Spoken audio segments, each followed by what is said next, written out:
So Lovie Smith got hired to be the Houston Texans head coach. He was their defensive coordinator. Um,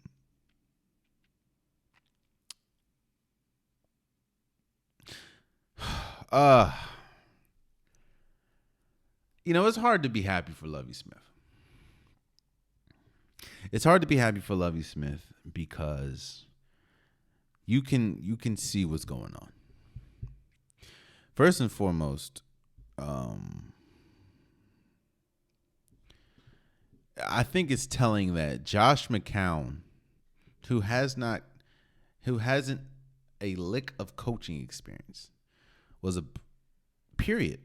about to get the head coach. In fact, I think the NFL pretty much told him, "Yeah, no, don't do that." Like if it wasn't for Brian Flores' lawsuit, I'm almost sure. I don't know, but I'm almost sure that Josh McCown would be the head coach of the Houston Texans. Which is one reason why it's hard for me to be happy for Lovie Smith, because it feels like that they're just doing this for. You're telling me that Josh McCown, Lovie Smith has been on that roster, by the way. You're telling me that Josh McCown has the same cachet that has never coached a day in his life, has the same cachet as a coach in Lovie Smith, who brought the Bears to the Super Bowl.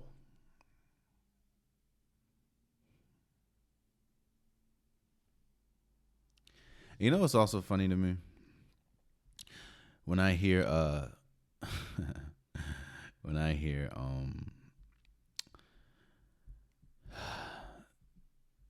we when I hear that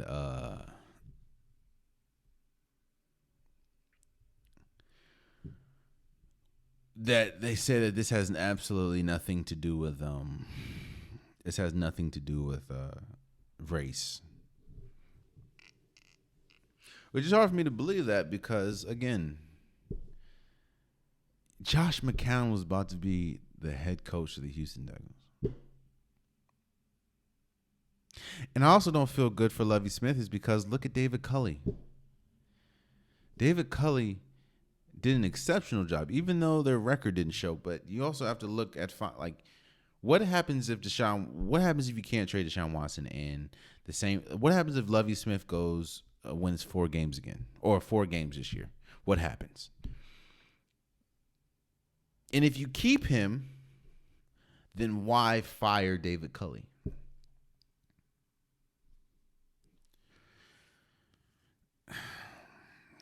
It just feels like they hired David Culley to pretty much appease Deshaun Watson.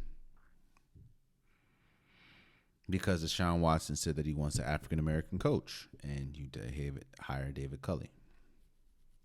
Now it feels like they're hiring Lovie Smith to say, hey, we care about black people. We saw the lawsuit for Brian Flores, so let's just put in Lovie Smith, who, by the way, damn near didn't get the job because they felt Josh McCown was the right man for the job until the 19th hour.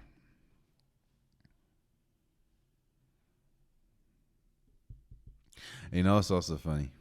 Shouts out to Mike McDaniel for getting the Dolphins head coaching job. But I just found it strange that in his press conference, and all I've heard is he identifies as biracial.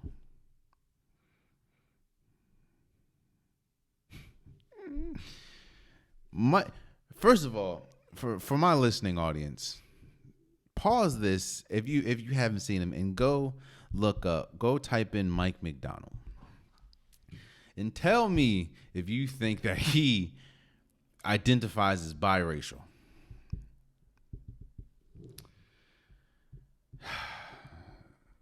I mean, I guess. So I'm happy for Lovie Smith. I'm happy for the fact that he should have been a head coach again for a while. And I'm happy for him. But I just it's hard for me to be like ecstatic because of the organization. I mean, the Houston Texans have shown a propensity to be tone deaf, and and I said this before with the David Culley. Why would you? Now I understand that African Americans don't really get that opportunity, so I get why you would do that. But why take a job from an organization that shows that they are not realistic about their expectations and shows that they will fire you on a heartbeat, even if you don't deserve it? So, but shouts out to Lovie Smith, man. I'm happy that he did get the job. So.